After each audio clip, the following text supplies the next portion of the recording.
ఇక్ష్వాకు రాజవంశానికి చెందిన మహాభీషుడు అనే రాజు మంచి లక్షణాలతో అనేక యాగాలు దానాలు చేసి మరణానంతరం స్వర్గలోకం చేరారు. అక్కడ దేవతలు ఋషులు అందరూ ఉన్న సభలో బ్రహ్మదర్శనముకై వచ్చిన గంగాదేవి చీర పైట ఆమె శరీరం నుండి పక్కకు తొలగగా సభలోని వారందరూ తలలు వంచుకున్నారు. కానీ మహాభీషుడు మాత్రం కామవాంఛతో చూస్తూ ఉండిపోయాడు. అది చూసి ఆగ్రహించిన బ్రహ్మ ఈ చర్యను ఆస్వాదించిన గంగను అలాగే మహాభీషుడిని మానవులుగా జన్మించి వివాహం చేసుకోవాలని శపించగా అందుకు మహాభీషుడుకు బ్రహ్మను ప్రతిప మహారాజు కుమారుడిగా పుట్టించమని కోరాడు. అలా ఒకనాడు కురురాజైన ప్రతీప మహారాజు గంగా తీరాన ధ్యానం చేస్తుండగా గంగాదేవి ఒక అందమైన అప్సర స్వరూపాన్ని ధరించి రాజు కుడి తొడ మీద కూర్చొని తనని వివాహం చేసుకోమని అడగగా అందుకు ప్రతీప మహారాజు తాను ఏకపత్ని వ్రతుని అని, కానీ గంగాదేవి కూర్చున్న కుడి తొడ స్థానం కొడుకు స్థానం కాబట్టి రానున్న కాలంలో తనకు కోడలు కావచ్చు అని చెప్పాడు. అందుకు గంగాదేవి అంగీకరించినది. ప్రతీప మహారాజు ఆయన భార్య సునందకు వారి వృద్ధాప్యంలో ఒక మగబిడ్డ పుట్టగా అతనికి ప్రతీప మహారాజు శంతనుడు అని పేరు పెట్టాను. శంతనుడు పెరిగి పెద్దయ్యాక హస్తినాపురానికి రాజును చేసి ప్రతీప మహారాజు అతని భార్య సునంద తపస్సు చేసుకోవడానికి అడవులకు వెళ్ళాను. అలా బ్రహ్మశాపంతో జన్మించిన శంతనుడికి పూర్వం జరిగిందేది గుర్తులేదు. కానీ గంగాదేవికి అన్నీ తెలుసు. అలా కొంతకాలం తర్వాత శంతన మహారాజు వేటకు వెళ్ళి వస్తుండగా గంగను చూసి తనను వివాహం చేసుకోమని అడగగా అందుకు గంగాదేవి తాను చెప్పిన ఏ పనిని అయినా ఎందుకు ఏమిటి అని ప్రశ్నించకూడదని, అలా అడిగినప్పుడు తాను వెళ్ళిపోతానని షరతు పెట్టగా అందుకు శంతన మహారాజు అంగీకరించారు. అలా వారి వివాహం అనంతరం కొంతకాలానికి ఆమెకి పుత్రుడు జన్మించగా గంగాదేవి ఆ బిడ్డను నీటిలో వేసింది. కానీ అది చూసిన శంతనుడు ఆమె పెట్టిన షరతు ప్రకారం ఏమీ అడగలేకపోయాడు.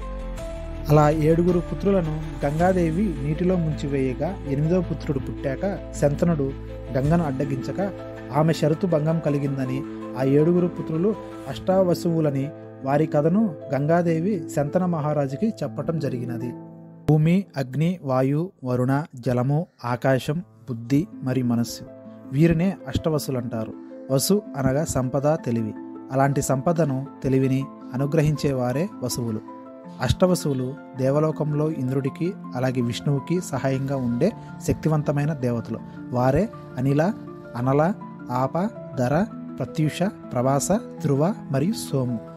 అలా ఒకనాడు అష్టవసువులు తమ భార్యలతో కలిసి అడవులలో తిరుగుతుండగా వారికి వశిష్ఠ ఆశ్రమంలో ఉండే నందిని అనే కామధేనువు కనిపించడంతో ఆ ఆవును తమకు కావాలని వశిష్ఠ మహామునిని అడగగా వశిష్ఠ మహాముని అందుకు అంగీకరించకపోవడంతో ప్రభాస దొంగలించాలనే ఆలోచన రావడంతో మిగిలిన వసువుల సాయంతో ఆ ఆవును దొంగతనంగా తీసుకుని వెళ్తూ ఉండగా వశిష్ఠ మహాముని దివ్యదృష్టితో ఆ విషయం తెలుసుకుని వారిని భూమిపై మానవులుగా పుట్టండని శపించారు.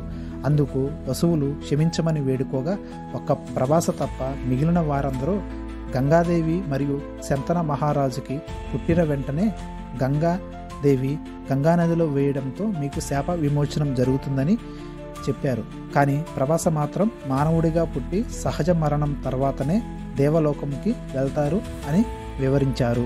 అప్పుడు అష్టవసువులు వశిష్ఠ మహామునికి ప్రణామములు చేసి అక్కడి నుంచి గంగాదేవికి జరిగిన శాపం గురించి చెప్పగా అందుకు గంగాదేవి అంగీకరించానని, ఇప్పుడు మన 7 పుత్రులు అష్టవసువులని అందుకే అలా చేశానని శాప విమోచనం గురించి చెప్పి అష్టవసువులలో చివరి వాడైన ప్రభాసుడు మన 8వ పుత్రుడిగా పుట్టాడని, అతడిని పెంచి పెద్ద చేసి తిరిగి మీకు అప్పగిస్తా అని ప్రభాసుడిని తీసుకొని గంగాదేవి వెళ్ళిపోయింది. ఆ పుత్రుడే దేవవ్రతుడు. కాలక్రమేణా ఈ దేవవ్రతుడే భీష్మునిగా ప్రసిద్ధి చెందినారు. వేదవ్యాసుల వారి జననం, దేవవ్రతుడు ఎలా భీష్ముడు అయ్యాడు మరియు సత్యవతి శంతన మహారాజు వివాహం గురించి తర్వాత భాగంలో తెలుసుకుందాము. ఈ వీడియోని ఇప్పటి వరకు చూసినందుకు ధన్యవాదములు. అలాగే నచ్చితే లైక్ చేసి షేర్ చేసి తరువాయి భాగంలో కొరకు సబ్స్క్రైబ్ చేయగలరు అని మనవి. హరే రామ, హరే కృష్ణ.